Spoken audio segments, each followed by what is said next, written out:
मैंने कहा था ना, मैं जरूर वापस आऊंगी। देख श्री, मैं वापस आ गई।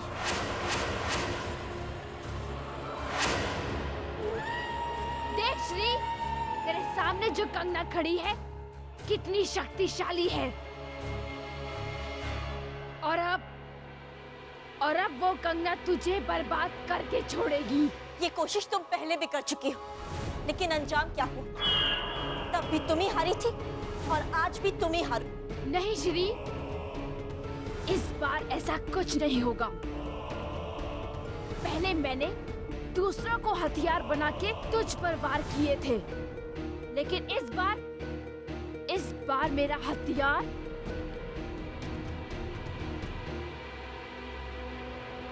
तेरा होने वाला बच्चा होगा।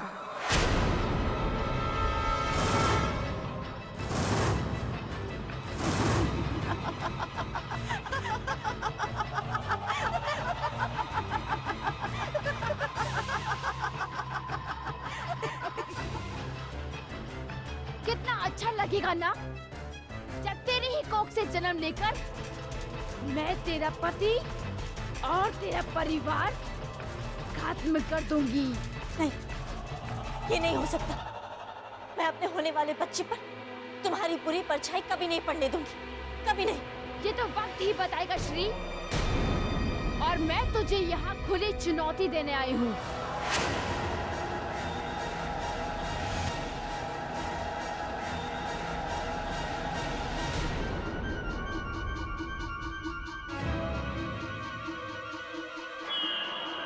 देख इसे,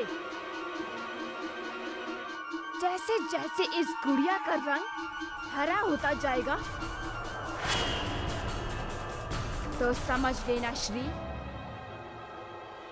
कंगना जीत गई।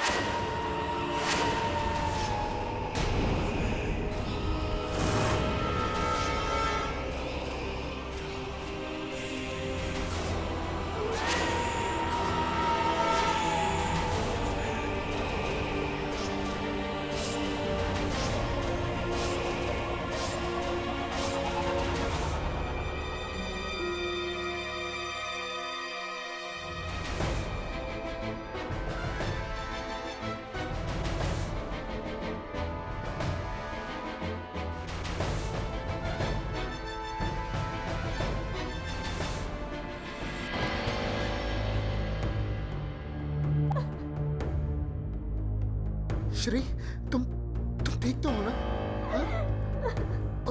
और वो सरला, उसका क्या हुआ?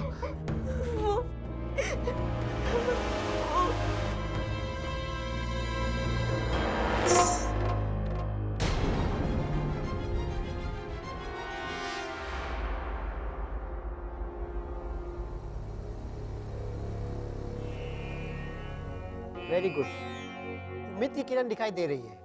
किसी चमत्कार से कम नहीं है ये बात।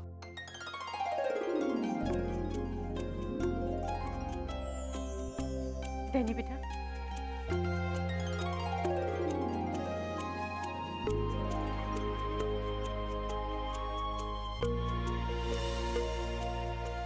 सही कहा है किसी ने, भगवान के घर देर है अंधेर नहीं।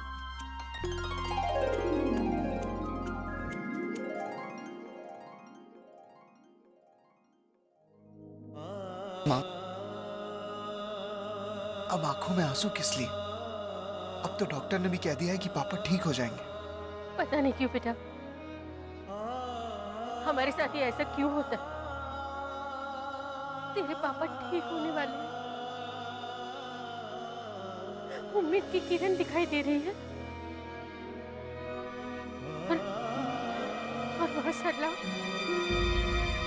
बुराई का अंत तो अच्छा शगुन है छोटी बा, इसलिए अब सरला बहन के बारे में सोचकर इतना परेशान मत होइए, बल्कि ये सोचिए कि इस घर में जितनी खुशियां आने वाली है उसे आप कहाँ समेट कर रखेंगी। सही कहा।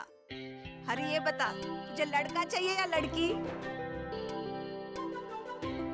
बोल भी। दोनों।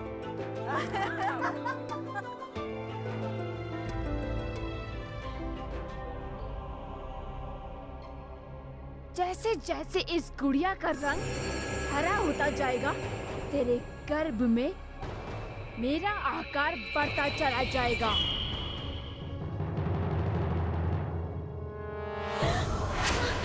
क्या हुआ श्री? डर क्यों गई? नहीं तो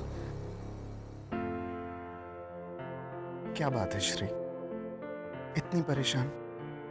अभी अभी तो तुमने इतनी बड़ी जीत हासिल की है, फिर भी चेहरे पे कोई खुशी नहीं, कोई संतोष नहीं, सिर्फ परेशानी। क्यों? नहीं नहीं, ऐसी कोई बात नहीं है। दरअसल 2 रातों से मैं सोई नहीं हूं ना, इसलिए मैं थक गई। पक्का ना? तो ठीक है, फिर मैं तुम्हें एक ऐसी चीज दिखाऊंगा जिसे देखकर तुम पूरी तरह खिल जाओगी। तो पहले अपनी आंखें बंद करो। ऐसे दिखा दीजिए ना। हाँ, आंखें तो तुम्हें बंद करनी ही पड़ेंगी। चलो।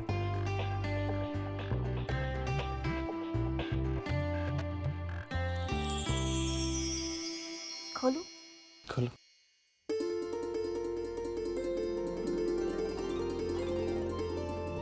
सुंदर है ना? हाँ, पर बहुत छोटे हैं। वो भी तो छोटी ही होगी ना। कौन? हमारी बेटी। जब तक तेरी ही कोख से जन्म लेकर मैं तेरा पति और तेरा परिवार खत्म कर दूंगी। पहले ही दिन पहना दूंगा उसे, फिर जब भी वो अपने हाथ हिलाएगी ना, इसके घुंघरू की छन-छन सारे घर में गूंजेगी, है ना?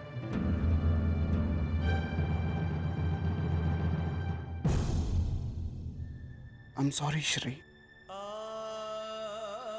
इन दिनों मुझे तुम्हारा जितना ख्याल रखना चाहिए था मैं रख नहीं पाया। सरला बहन ने हमारे आने वाले बच्चे को लेकर मेरे मन में इतना डर भर दिया था कि मैं कुछ समझ ही नहीं पाया। हाँ श्री, उसने मुझसे कहा कि हमारे घर में जो कुछ भी अशुभ हो रहा है वो सब हमारे बच्चे की वजह से है। पहले मैंने दूसरों को हथियार बना के तुझ पर वार किए थे, लेकिन इस बार होने वाला बच्चा होगा। पर मैं जानता हूं ये झूठ है। उसने ये सब मुझसे इसलिए कहा ताकि मेरा शक उस पे न जाए। हमारी बेटी तो हमारे प्यार की निशानी है, फिर वो अशुभ कैसे हो सकती है? बेटी? हाँ, बिल्कुल तुम्हारे जैसी, सुंदर, सुशील, थोड़ी सी पगली, बिल्कुल जनकपुर के श्री की जैसी।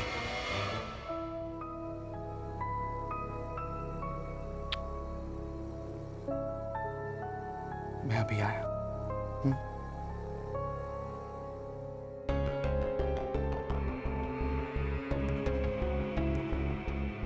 आपकी बातों से मेरी चिंता और भी बढ़ गई है। आपसे इस बारे में कुछ कहकर आपकी खुशी को कम नहीं करना चाहती मैं, पर अपने मन की बात कहूँ तो किससे कहूँ? भोलेनाथ, अब आप भी मेरी मदद कीजिए।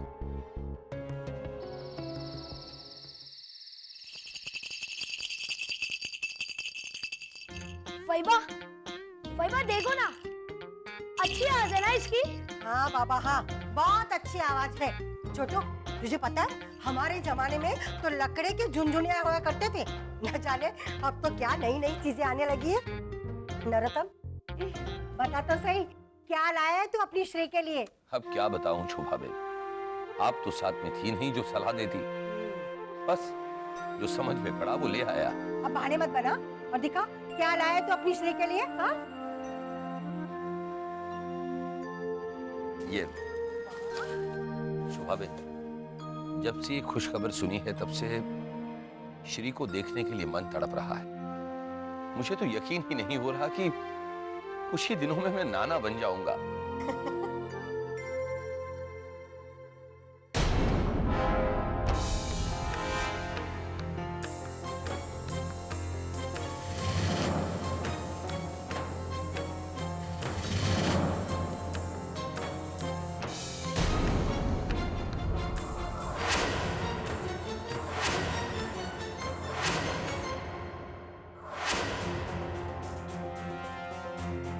हुआ शोभा बहन, अच्छी नहीं है?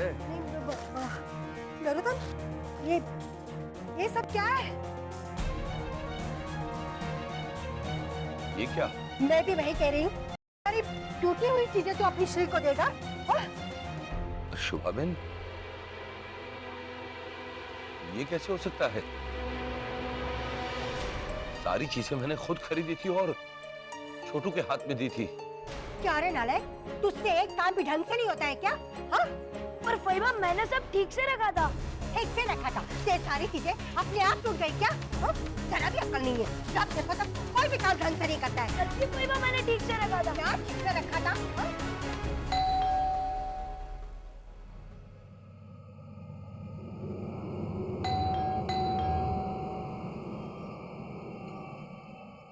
इतनी रात को कौन हो सकता है?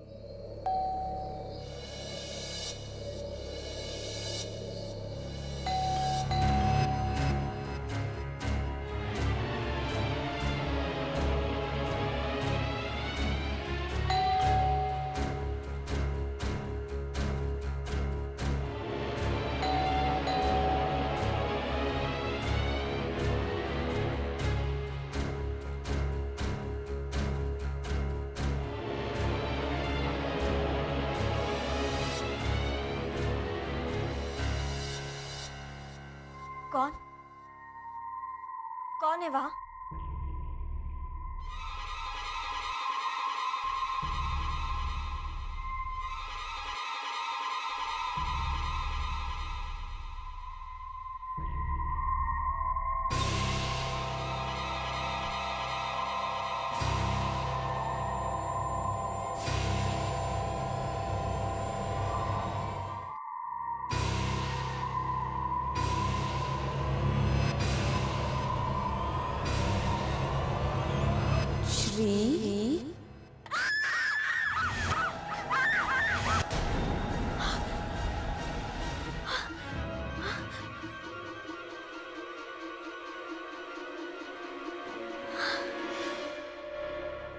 हे भोलेनाथ, सुबह सुबह कितना भयानक सपना देखा मैंने।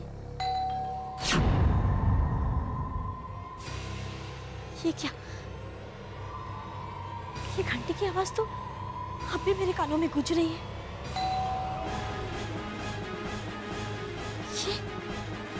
ये तो सच में घंटी बज रही है।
कौन है श्री? नमस्कार आनंद बाबू। अरे आप? नमस्कार नमस्कार। प्रणाम। जीते रहो। मुझे बता दिया होता, मैं आपको स्टेशन लेने आ जाता। बस अचानक मन हुआ अपनी बिटिया को मिल लूं तो चला आया। और जब आए हैं तो जल्दी जाने की जिद मत कीजिएगा। नहीं आनंद बाबू, इस बार तो तय करके आया हूं कि गणेशोत्सव के इस पवित्र अवसर पर अपनी बिटिया के साथ विघ्नहर्ता की पूजा अर्चना करूंगा। जरूर, पर आप अंदर तो आइए। जी। आइए। आप तीरथ से कब आए बापू? कल ही आया। बापू, कंगना अब भी हमारी जिंदगी से नहीं गई है। जब तेरी ही कोख से जन्म लेकर मैं तेरा पति और तेरा परिवार खत्म कर दूंगी। श्री बिटिया, गर्भ का चौथा महीना रहते ही आत्मा जीव के शरीर में प्रवेश करती है। और दुर्भाग्यवश तुम्हारे गर्भ में अत्यंत दुष्ट और बुरी आत्मा प्रवेश करना चाहती है। विद्या, इधर गणेश विसर्जन होगा और यहां तुम्हारा चौथा महीना शुरू होगा। और गणपति विसर्जन से लेकर नवरात्र तक श्राद्ध के दिन माने जाते हैं। और ये कहा जाता है कि इन दिनों में दुष्ट आत्माओं की शक्ति अपने चरम पर होती है और कंगना इस समय का फायदा अवश्य उठाएगी।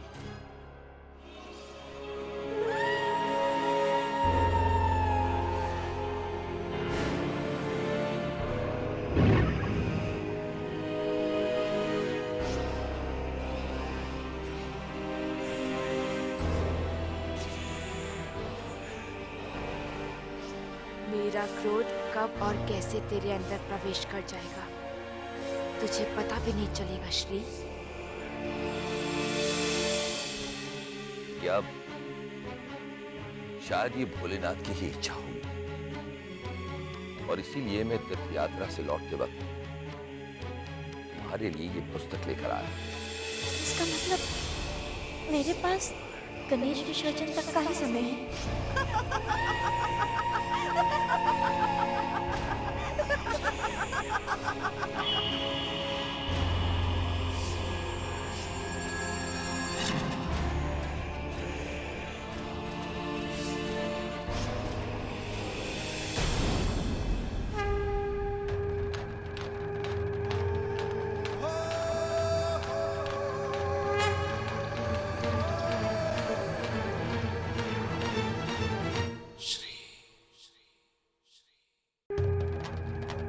श्री